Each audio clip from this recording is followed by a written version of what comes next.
Selamat datang di podcast kami, Merasa Meramu Rasa. Kali ini kita kedatangan seorang konten kreator muda dari Makassar. Ada Kak Ega di sini.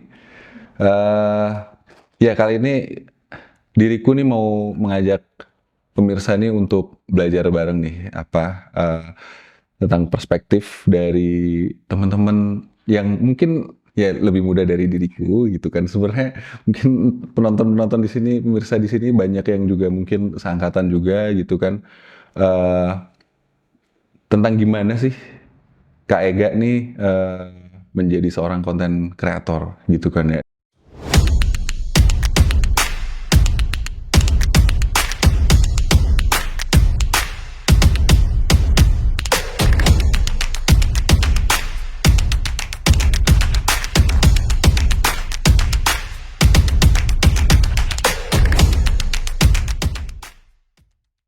Dan aku pribadi juga sebenarnya sedang berusaha untuk membuat konten gitu kan ya, meskipun bukan aku bener-bener yang langsung ngerjainnya gitu kan, tapi apa sih yang di balik semua ini, itu yang aku pun juga bertanda tanya dan pengen belajar gitu. Nah, eh aku pertama nih pengen denger nih cerita Kak Ega gitu kan, mungkin dari masa-masa kecilnya gitu kan, gimana Kak Ega ini memulai perjalanan sebagai konten kreator gitu kan. Terus juga mungkin kenapa awal-awal ya udah bikin konten nih gitu kan, terus dan akhirnya berjalan seperti sekarang, atau mungkin dulu waktu masa kecil ada pengalaman bareng orang tua kah, atau menonton siapa gitu kan. Nah, itu silahkan diceritakan Iya. mulai mungkin dari masa kecil kanak-kanak balita mungkin kalau udah teringat gitu kan. Silakan. Kalau untuk awal mula sih, kalau dari kecil itu mungkin dari SD ya. SD itu aku tuh sering banget bicara di depan umum kayak di TK. Walaupun aku tuh sebenarnya belum TK di situ, tapi emang sering ikut mama untuk ke TK gitu kan. Kebetulan mama juga ada yayasan. Setelah itu kayak aku emang sering ngobrol aja sama orang lain dan yang kedua itu kakak aku kan juga ada yang cewek. Nah, yang pertama, aku pertama, tinggalnya tuh misah bareng kakak aku yang cewek ini. Mhm. Jadi setiap kakak aku datang, ke tempat aku tinggal yang dulu, Mhm. itu emang langsung deket gitu. Jadi, aku tuh kayak role modelnya emang kakak aku sendiri. Hmm. Dan lama-kelamaan waktu SD, kakak aku tuh udah SMA, Mhm. dia emang jadi ya bisa dibilang kayak cewek yang disukain banyak orang gitu. Mhm. Cara bicaranya juga bagus, sering jadi MC, Mhm. terus pernah sekali aku lihatnya di televisi, jadi kayak, oh ini kakak aku nih, dia jadi MC gitu. Ya. Jadi mulai dari situ aku juga pengen kayak gitu. Hmm. Nah, setelah itu waktu SD kelas 6, kakak aku udah mulai kuliah, dia ternyata langsung sering pakai platform Instagram nih. Mhm. Nah, mulai dari situ kayak, Instagram itu apa sih gitu, kan aku Ya. awalnya nggak suka banget sama kamera, tapi suka Hmm. banget ngobrol gitu. Ya. Terus setelah itu ditanyain lah, aku kayak disuruh buat Instagram. Awal banget Instagram itu kayaknya 2014. Nah, di situ awal aku buat Instagram, tapi Instagramnya yang kayak ya biasa aja gitu, cuman lihat-lihat apa ya kayak video-video anak-anak gitu. Tapi kayak aku belum berani buat ngobrol langsung di kamera. Mhm. Nah, singkat cerita, aku udah SMP. Nah, SMP itu aku udah mulai suka K-pop kan. Mhm. Nah, mulai dari K-pop itu aku sering banget nih kayak cerita sama orang baru. Nah, mulai dari cerita sama orang baru itu aku mulai terbiasa sama orang-orang yang baru aku kenal. Mhm. Nah, nggak lama kemudian di K-pop itu kan ada juga beberapa yang suka vlogger. Mhm. Nah, di situ kayak aku juga ngikutin nih di SMP, kayak nyeritain gimana hari-hariku gitu. Mulai dari situ lama-kelamaan aku buat second IG, second Mhm. akun. Nah, mulai dari second akun itu aku sering bicara lah di situ. Mhm. Nah, setelah dari situ juga, eee, aku langsung apa namanya, kayak udah nggak insecure lagi ya sama teman-teman sekitar gitu. Karena teman-teman sekitar juga nge-support. Ada sekali momen dimana aku benar-benar insecure buat bicara sama banyak orang. Karena tiba-tiba aku tuh langsung dipilih jadi MC. MC apa gitu pokoknya, lupa. Dan di situ emang bener-bener gugup dan nggak bisa ngelihat apa ya, tangan aku tuh kalau ngepegang card MC itu kayak bener-bener gemetar gitu, apalagi mic-nya kayak gini. Jadi setelah itu aku diganti sama orang dan mulai dari situ aku belajar, oh kalau gini tuh aku beneran harus siap sama banyak orang untuk bicara gitu. Nah, singkat cerita, aku masuk SMA. Nah, SMA itu apa namanya, udah keluarga aku emang udah kayak nggak sedulu lagi kayak dulu lagi gitu. Jadi aku sering kayak merenung gitu. Jadi apa ya, kayak aku udah nggak ada impian lagi kan. Kemarin-kemarin kan impian aku tuh pengen jadi MC. Tapi kayak langsung benar-benar terkubur. Jadi kayak apa ya, kayak pengen keluar dari comfort zone gitu. Nah setelah itu aku cuma upload di Instagram aja, tapi uploadnya itu kayak selfie, belum ada kayak tertata konten plannya gini gitu, nggak ada review-review. Nah pas kelas 2 SMA, aku tuh kayak langsung tiba-tiba ditawarin endorse ya, mungkin endorse-nya tuh yang kayak masih barter gitu. Nah setelah itu kayak aku nanya nih sama kakak aku, gimana nih aku dapat endorsean gini, tapi cuma kayak nggak ada produk gitu, cuman paid promote lah kalau nggak salah waktu itu. Aku tuh udah apa namanya, udah nge-tag videonya, terus udah di-upload juga, dapat apa namanya, dapat head speech sama teman-teman SMK aku. Karena aku juga lupa kalau teman SMK aku itu belum tahu aku kayak gimana waktu SMP. Jadi aku tuh ngiranya semua orang itu sama gitu. Jadi waktu dari situ aku benar-benar udah nggak mau lagi di sosial media, udah benar-benar kayak udah deh mau hapus akun aja. Terus kakakku bilang nggak usah dihapus akun, emang kayak gitu, emang ada orang yang kadang ngebenci, kadang nge-support gitu. Jadi udah aku kayak hiatus terus nggak lama COVID. Setelah itu kayak aduh uang jajan nggak ada, papa juga nggak tahu di mana gitu. Aduh pengen belanja di Shopee. Terus kayak aku ngeliat beberapa orang di TikTok kayak mereka tuh udah ngebuat brand apa namanya, kayak small bisnisnya sendiri. Nah dia yang langsung nge-review juga. Nah di situ aku juga ngecobain buat suatu bisnis yang kecil-kecilan, ya ikat rambut dari kain perca. Nah aku review sendiri sambil aku sering apa namanya, reviewnya sambil nge-mix and match sama baju aku, dibantu sama kakakku juga. Mulai dari situ aku emang kepikiran, oh aku tertarik sama brand fashion gitu. Nah nggak lama kemudian ada pendaftaran apa ya waktu itu, pokoknya ada pendaftaran brand ambassador. Nah aku tuh ikut di situ. Kan ya anak SMA namanya labil ya, kita nggak tahu mau ngapain, jadi cobain aja semua. Yang pertama aku cobain ngejual dan emang works di aku, dan alhamdulillah ada uang tambahan buat jajan. Dan yang kedua aku mix and match baju apa segala macam. Dan yang ketiga aku cobain di dunia skincare sama beauty. Nah di situ aku udah bener-bener terlatih banget sama sama program ini, karena teksnya itu emang ngejelasin kita buat kamu harus kerjain ini, kamu harus pede. Pokoknya public speaking itu adalah hal yang kamu harus kuasai sejak dini gitu. Nah mulai dari situ emang aku sering banget buat konten gini. Nah lama-kelamaan udah nyaman kan, karena aku udah nggak mau lihat head speech dari teman-teman aku. Nah pernah sekali waktu aku ke sekolah udah masuk praktek tapi masih COVID, itu tuh aku disorakin gitu.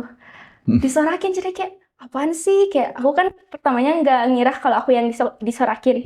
Tapi teman aku yang di samping aku kayak, kamu disorakin tuh katanya katanya selebgram asal-asalan gitu. Apaan?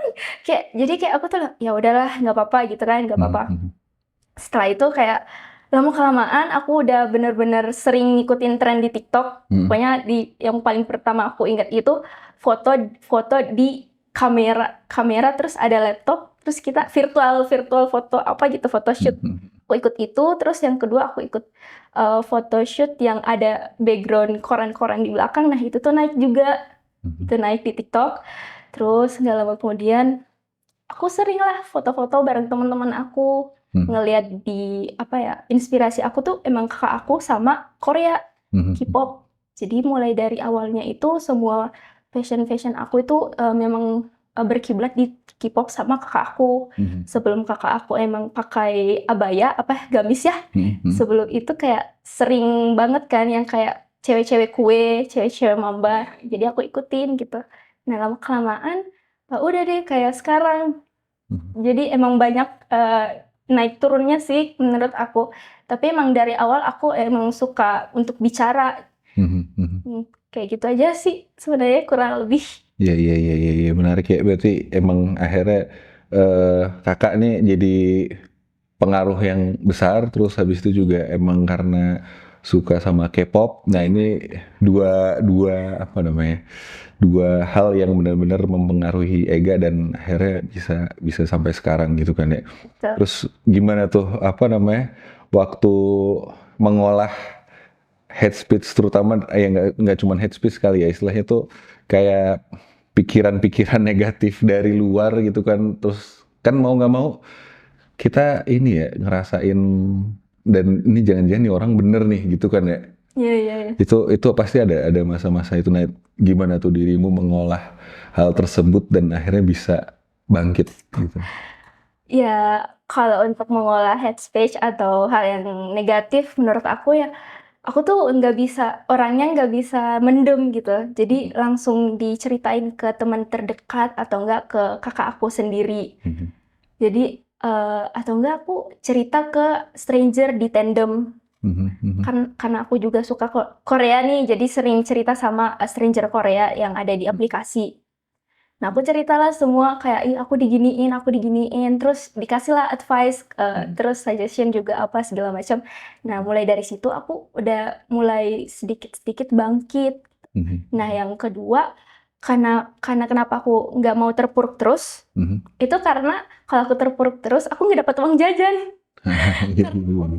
Aku dari situ semua, uang beli album, apa segala macam, aku dari hasil konten aku sendiri gitu. Jadi kalau misal mau males-malesan, ya aku nggak dapat album atau nggak dapat uang jajan gitu. Jadi langsung rajin lagi kalau Ya. dari situnya. Menarik. Terus gimana tuh? Apa kan ya ini ya? Apa akhirnya kan butuh kreativitas lah sebagai konten creator ini untuk menciptakan konten itu sendiri gitu kan. Tapi di sisi lain tadi kan istilahnya kan eh, ya kadang-kadang moodnya lagi turun, tapi istilahnya di sisi lain tadi harus survive nih gitu kan ya. Nah itu gimana tuh? Gimana ya ceritainnya? Aku sebenarnya selama ini emang survive-nya tuh sendiri. Karena kedua orang tua juga pertama sebenarnya nggak suka banget kalau aku sering keluar main sama teman-teman atau nggak menghabisin uang buat beli perkipopan gitu. Jadi awalnya kayak aku tuh diem terus nggak apa-apa kalau misal nggak disetujuin sama orang tua ya aku diam-diam aja gitu. Setelah itu kayak lama-kelamaan udah ngasilin. Nah aku juga udah berhenti suka Korea karena ya aku pikir pas waktu masuk kuliah itu tuh aku apa namanya sum up semuanya pengeluaran aku kalau beli perintilan Korea itu bisa beli HP. Jadi kayak udahlah berhenti aja, kayak apa ya, kayak kalau aku beli si Korea ini cuma hati aku doang yang enak gitu, nggak bisa dipakai, jadi cuma bisa dipasang doang, ya udahlah beli baju aja gitu. Nah setelah aku mikirnya kayak gitu ya udah berhenti Korean tapi masih suka lagunya, suka lihat videonya, suka nonton segala macam, tapi udah berhenti buat spending my money into the merchandise gitu. Jadi mulai dari situ aku menabung, nggak lama kemudian kayak udah ada hasilnya nih, aku udah bisa ngasih mama aku. Jadi kayak ini uang dari mana gitu, ini uang dari mana ya, nabung habis hasil konten sama hasil bisnis aku juga yang kecil. Nah, jadi ya kayak pertamanya emang kayaknya agak malu ya, kayak mama aku tuh kayak nggak nyangka akunya tuh masih umur 17 udah bisa kayak gitu. Jadi kayak awalnya emang dibiarin aja, biarin. Tapi lama-kelamaan mamaku kayak ya udahlah, yang penting jaga diri dan nggak sampai jam 10 malam atau enggak jam sampai 9 malam. Soalnya kan di Makassar ya ada rada gimana ya kalau misal pulang malam nih si ceweknya. Jadi kayak gitu aja sih. Paling emang ada struggle di kedua orang tua, keluarga juga. I see. Terus apa namanya? Pas lagi bikin konten tuh gimana sih dirimu apa namanya? Memunculkan kreativitas kan ya tetap butuh rajin lah ya, quote and quote ya. Iya benar. Kalau nggak bikin ya akhirnya mungkin apa namanya? Algoritma sosial medianya juga istilahnya ntar dulu deh ngangkat Ega nih gitu kan kasarnya kayak gitu itu gimana tuh? Nah, kalau yang itu tuh sebenarnya aku juga masih bingung banget sama algoritma sosial media. Karena kadang misalnya aku ngupload suatu, ini tuh nggak naik sebulan tapi bulan berikutnya naik gitu. Jadi ya udahlah kayak kalau kan dulu-dulu sebelum ada Reels itu emang selalu naik ya, selalu naik. Jadi kayak aku konsisten aja ke perbaikin feeds atau enggak rajin upload TikTok 3 kali sehari pokoknya. Setelah itu kalau mungkin untuk content planner terus yang kreatif gitu sebenarnya langsung datang dari gak tau dari mana langsung ada di otak aku aja gitu. Ini apa gimana ya cara ngeditnya kayak gini. Jadi kalau misal aku mau ngajarin orang agak susah nih soalnya aku juga nggak ngelihat orang lain emang dari pikiran aku sendiri gitu. Jadi kalau misal mau lihat langsung lihat video aku aja biar kamu bisa tiruin. Karena kalau aku ngajarin yang gimana bagusnya, itu emang aku pusing gimana jelasinnya biar kamu jelas dan biar terstruktur aja gitu. Oke, Ega, aku mau tanya dong. Ini kan ya dirimu bikin konten nih dan bikin konten di sosial media kan harus konsisten ya. Itu gimana tuh cara kamu menjaga kreativitas kamu pada saat menciptakan konten tuh?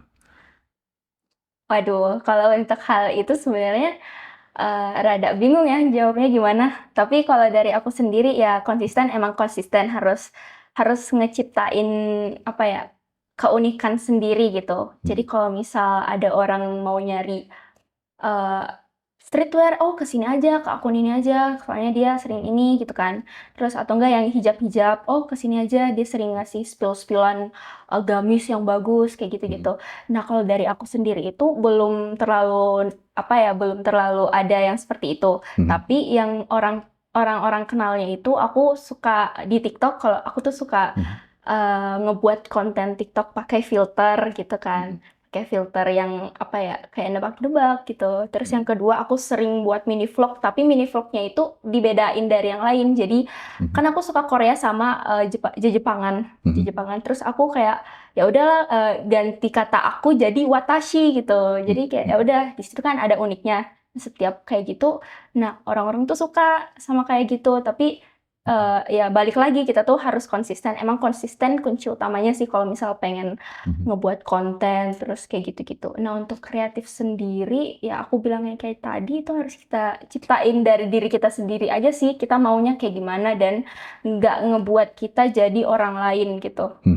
Kalau dari aku selama aku nyaman aja sama konten aku ya aku lanjut-lanjut aja gitu. Aku juga kadang nggak terlalu apa ya ngelihat omongan followers aku. Kalau misal akunya yang nggak nyaman ya udah aku nggak mau buat konten seperti itu biasanya.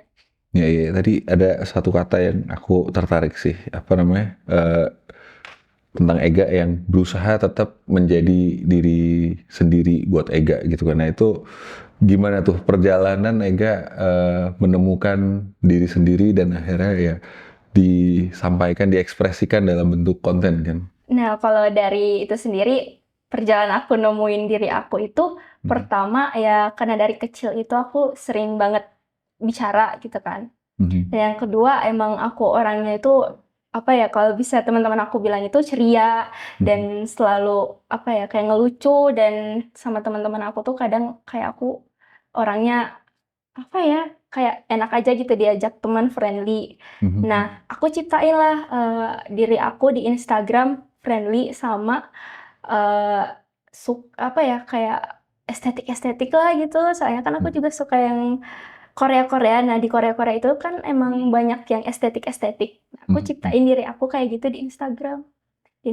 Terus di Jepangan juga aku ciptain. Mungkin kayak, oh misal aku lagi suka ini, pasti bakalan, oh Ega pasti nonton ini nih, yuk tanya gitu. Orang-orang pasti kayak nanya ke aku, oh iya aku nonton episode ini. Terus kayak teman-teman yang lain yang suka Jepangan juga kayak nge-follow aku gitu. Jadi kayak gitu sih.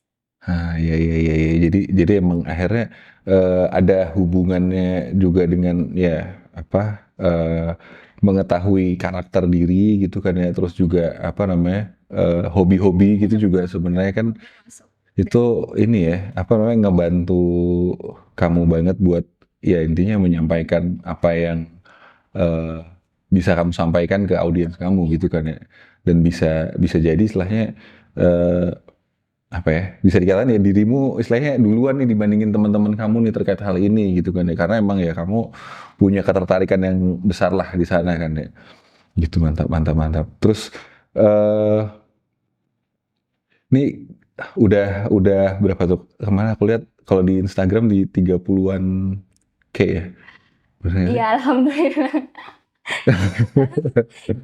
Banget. Udah lama banget aku bangunnya. Kadang kayak itu tuh juga sering apa namanya, difitnah ya. Kayak, ih kamu beli. Soalnya kan kemarin masih 5 ribuan, sekarang langsung 10 ribu. Gak lama naik 20. Padahal aku nggak pernah kayak gitu. Jadi Iya, kayak iya. orang-orang yang emang alhamdulillahnya suka sama aku. Jadi nge-follow konten-konten aku di TikTok dan juga di Instagram gitu. Jadi kayak, ih ngapain aku mau beli, habis-habisin uang. Kan kalau misal 1.000 tuh, 1.000 kadang 200.000 nggak sih itu? 200.000 rupiah gitu. Kalau misalnya mau beli followers, ngapain mau ngabisin duit di situ? Mending mau beli brand-brand yang lokal atau enggak baju gitu, beli gitu daripada beli followers. Iya, iya, iya, iya, iya, iya, iya, iya. Terus eh apa tuh yang udah kamu lakuin dengan para followers ini nih gitu? Lakuin kayak gimana nih? Apa namanya? Ya istilahnya ngobrol kah gimana untuk meningkatkan engagement, terus atau istilahnya mungkin tadi juga ada sempat disebutin dikit juga sih, tapi aku juga pengen nanya nih sebenarnya gimana kamu istilahnya menciptakan konten yang emang akhirnya emang ya ini sesuai dengan harapan followers kamu, atau ya udah emang kamu memberikan apa yang istilahnya benar-benar dirimu banget. Nah, hal-hal yang kayak gitu sih yang pengen aku ini. Kalau kayak gitu emang dari awalnya aku, apa ya, kalau misal sebuah konten itu tuh kalau pengen aku tetepin di pemikiran orang atau enggak di ingatan orang itu biasanya aku nyiptain satu hal yang unik. Seperti kayak TikTok tadi, itu tuh dari kata aku jadi Watashi. Jadi kayak akun TikTok aku juga berubah jadi namanya Watashi Kajeks gitu. Jadi oh iya sama akun Instagram aku juga itu emang agak unik gitu. Soalnya aku kan suka banget sama Korea waktu SMP. Jadi walaupun suka Korea, nah ngikut ke keseharian aku ke Instagram juga. Jadi kayak orang, kamu tuh dipanggilnya siapa sih? Kajeng, Kajek, Kajek, Kajak gitu. Kayak orang tuh bingung mau manggil kayak gimana. Jadi kayak ya udah guys, kalau misal kalian bingung panggil aku Ega aja atau enggak Jex gitu, gak apa-apa. Jadi kayak emang benar-benar aku harus ngasih sesuatu yang unik untuk diri aku sendiri untuk ditetepin atau enggak diingat sama orang gitu. Oke. Mungkin untuk podcast kali ini sampai segitu dulu aja. Terima kasih banyak Ega udah sharing nih tentang gimana perjalanan kamu memulai diri kamu sebagai content creator gitu kan ya. Terus juga udah cerita juga pengalaman suka duka pahit manisnya dalam menjalani sebagai content creator gitu kan ya. Ya, mungkin begitu dulu saja. Terima kasih sudah menonton podcast kami, Merasa. Jangan lupa untuk klik like, comment, share, dan subscribe. Dan ya, tonton episode kita selanjutnya. Terima kasih. Bye-bye.